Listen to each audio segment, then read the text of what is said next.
members are coming out to these meetings and responding? Yes, yes. Our attendance at the last open house was about 25 families out of the 82 families. We consistently get phone calls in questioning. Right now our RSVP list is at 45 for tomorrow's meeting. So I believe that, you know, once residents know what's going on and they want to be a part of it, they come out to know, you know, exactly how can they help, what should they be planning for, and how to act in the future. All right, good enough. Of course, this entire process is going to take some length of time. We told you earlier that the entire clean water project will take 15 years to complete. Now, the MDC plans neighborhood improvements, as you've heard, along the way. And let's see again how some of the workers are doing with that community outreach program out there. Well, some of the concerns are the debris, which we've contacted numerous people from MDC and the city of Hartford to come and clean up the area as the construction goes on from day to day. We also do door-to-door, which is very important, seeing that we are familiar with this area, so they can keep seeing us and be comfortable with us in voicing their concerns and issues. And just the improvement, why it's taking so long, what the next process is. So we pass out flyers with pertinent information, informing them on a regular basis of the construction and times and dates, parking, whatever have you. So we grew up in this neighborhood, so they know us. So we have no problem. They work with us. Whatever we got to say, they listen. Whatever they got to say, we listen. So it's all good. No, this house right here, this has been a problem house for a long time. But the owner, what we have to do, we got to go to our research. I've been ringing this doorbell for a couple of weeks and nobody been answering the door, so. Well, I'm going to make note of that. Well, we're just trying to keep the community aware of what's going on, follow up on their concerns and issues, and as well as direct their concerns to the appropriate party to take care of those concerns and make sure the area looks better and, you know, improve the whole siding of what you see now, which is really a mess. I also agree with that. You know, help out with the community, make sure everything goes on correct. Walk here during the daytime and make sure there's no kids playing in the street, stuff like that, you know. Make sure everything is safe for the homeowners and the residents. That one is... That's 136. 136. Yep. So that basement keeps flooding over there. I stopped to talk to her. And also 119 was complaining about some flooding too, so. Yeah, we got a few challenges. I mean, you got a few people that don't want to cooperate. All right, we'll just take a note and just send it to MDC, tell MDC what's going on, and probably they could see what they could do about it. You know? I've also been contacting them regarding this right here. That can be a hazard to the children in this area and as well as the residents living here. Okay, and that's a good point because right there with the MDC box, I can make a phone call possibly and see if we can get somebody out here. We believe MDC made a wonderful effort in reaching out to the community to improve the community because this was a troubled area.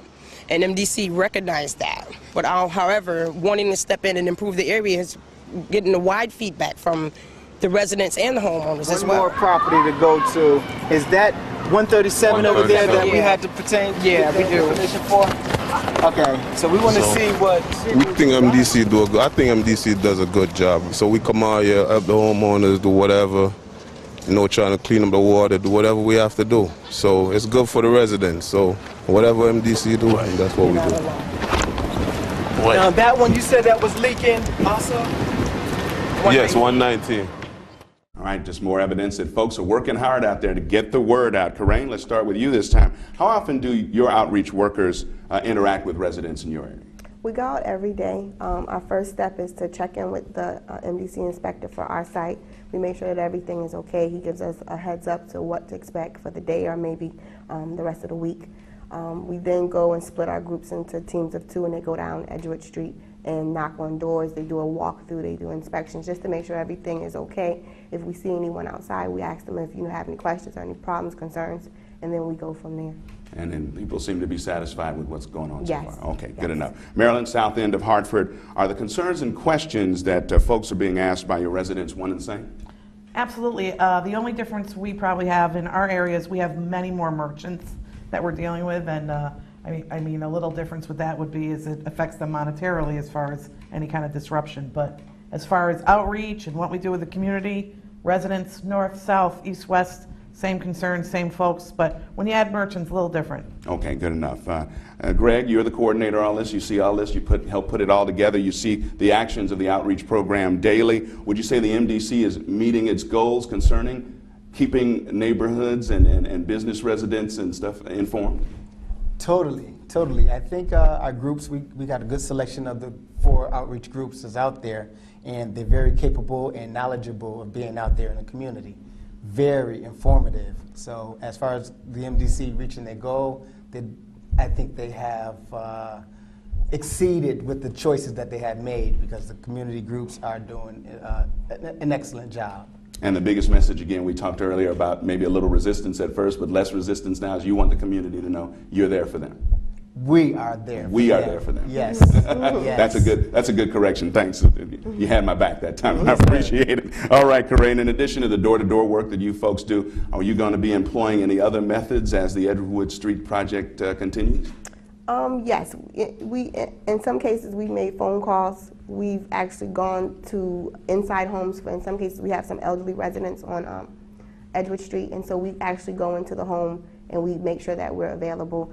We have followed up with some internet, email, back and forth with some homeowners. Just the key is that we want to be available any way possible. So we meet the homeowner wherever they are. Internet, email, home, phone, wherever we can do it, we do it. All right, Marilyn, you agree there? Anything to add? Agree 100%, and I think, you know, everyone would say this here, follow-up is key. And if there's an initial concern, you know, address it immediately, but really this is a great project, great that the MDC chose to do it, and great that we're allowed in the community to join in a great effort. So in other words, no business or no community resident has any excuse if they say, I don't know where to go or what to do. You're making sure they got all the info. We are making sure. Yes. All right, good enough.